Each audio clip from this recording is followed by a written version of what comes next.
Excellent. Hello. It seems you have found my YouTube channel. My name is Victor, and this is my kingdom. I'm really bad at preamble and a little bit camera shy.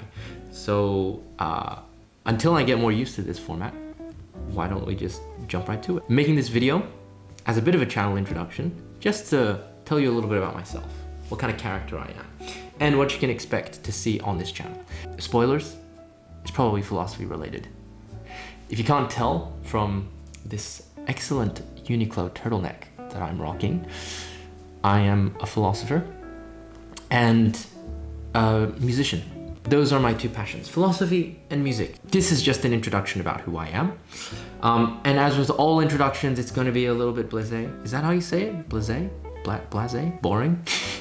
I guess boring is another way of putting it. It's the kind of thing that you'd encounter in your first year at university. Sitting around the table, tell us one interesting fact about yourself. Where do you come from? What course are you doing? That kind of small talk. Well, I mean, I'll try my best to skip over it. Biographical details are important, but I'd much rather get into the second part of this video, which is ideas.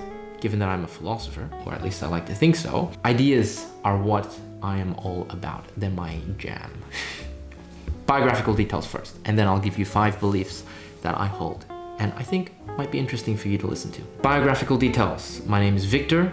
I'm 20-something years old. I don't know if that's a privacy concern. Who knows? What's the worst people could do with my age? Anyway, I did a Bachelor of Arts at Melbourne University. Recently finished. Majored purely in philosophy because I'm a sightseer of the truth. And nothing else, apparently. No, the truth is I messed up my study plan because that thing is complicated, you know? Any of the Melbourne University people out there, you know what I'm talking about. Ages to load, crashes all the time. My breadth's in my broad, my broad's in my breadth. It's like, oh. I also started a school 2 years ago. It's not that big, it's a small thing at the moment, but I'm hoping it will grow with time. Essentially, I try to recapture that enlightenment ideal, learning for learning's sake, with an eye on the pragmatically minded aspects, of course, but a place where, you know, let's put it this way. 2 years ago, I envisaged a place, a classroom, where students could feel comfortable and teachers weren't constantly hounding them about assignments and exams and marks. So I went out and did it, and surprisingly, it was quite easy. Growing it, that's another story, but maybe that's a story for another time. What else? I rode motorcycles. Might be able to see, well actually, probably not, my motorcycle helmet in the corner. Went through a bit of a phase. Parents weren't too happy about it, but they sort of came around. Also into MMA, boxing, jiu-jitsu, mostly. Also, I am a top-notch skipper. Now, I think I can give myself that. Skipping is like my favorite form of cardio. It's excellent. Oh, also, I'm a writer, or at least I like to consider myself a writer. I write poetry and short story. Although, to be fair, I haven't really written anything substantial. So can you really call yourself a writer before you've written anything substantial? I don't know. I don't suppose there's a gatekeeper for the title of writer out there. But this is the kind of random nonsense philosophers worry about, or maybe it's just me. That's enough with the biographical details. Let's get into the beliefs. We got 5 for you. So number 1, this is sort of my core belief. Universities, I think, are overbearing in the modern day and doomed to fail. Obviously, this is nothing new. We've heard a lot of people talking about this in the past. This is one of the philosophical concerns that I busied myself with while I was at university, picking out all of the things that I would change. And I mean, the principle behind this is quite simple.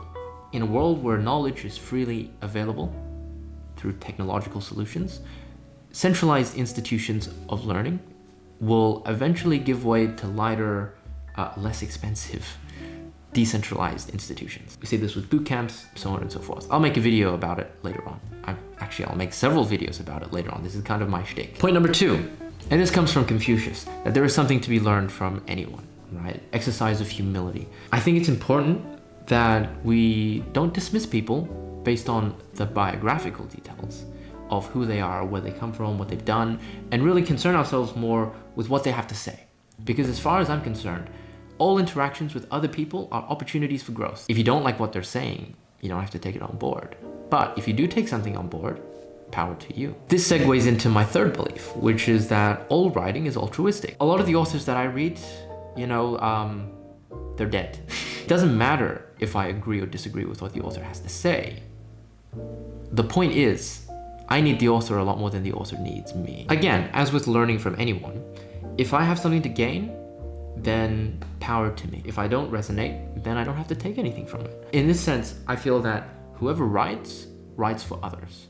And in writing for others, that is a good deed in my book. I mean, I suppose, unless you're just like writing racist, abusive slurs online, which doesn't really qualify as writing, but I think you take my point. Point number 3. Oh, no, point number 4. This is a borrowed quote. It is better to know one book intimately than 100 books superficially. This one comes from Donna Tartt in her excellent novel, The Secret History. Although, of course, I feel like this is a little bit paradoxical, because in order to know one book intimately, you kind of need to know 100 at least superficially. You know, maybe that's an exaggeration, but for the sake of parallelism, we'll stick with it. Finally, number 5, I believe that nighttime is the only time that we can truly be free. At least that's how it works for me.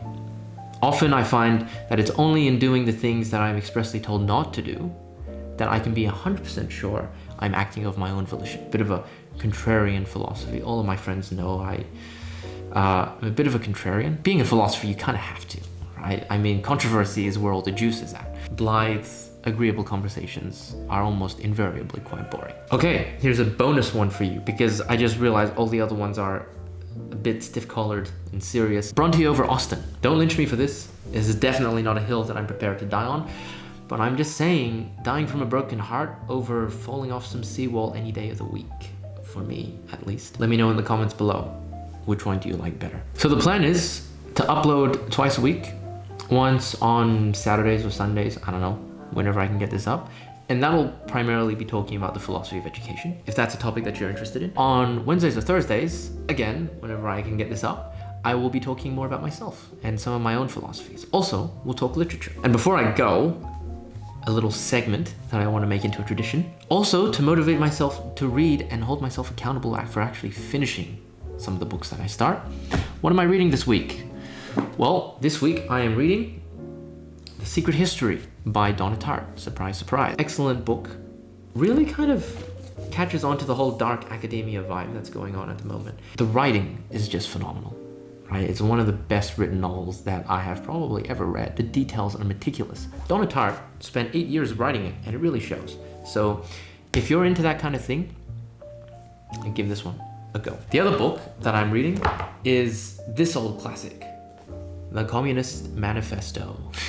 I was told to read this in arts back in my undergraduate degree. I never did, sort of just fibbed my way around it, as with most readings. But in recent years, I've come to realize that, I mean, this is easily one of the most significant books of the 20th century. And for that reason alone, I think that everyone should at least be acquainted with it. I'm not a communist myself. I am quite critical of capitalism. Of course, the Communist Manifesto is a critique of capitalism rather than an espousal of communism. Just to be able to talk to people about the subject, I think it's very important that we read this book. So, also, Marx writes in a fantastic way. It's very dense, very old-timey, classic-y. That's what I'm working through, trying to patch the holes in my own education. All right, that's quite enough stuff for now. I will see you with my next upload. Until then, stay frosty. I don't know, I need to have an outro. Work that out as we go along. Bye.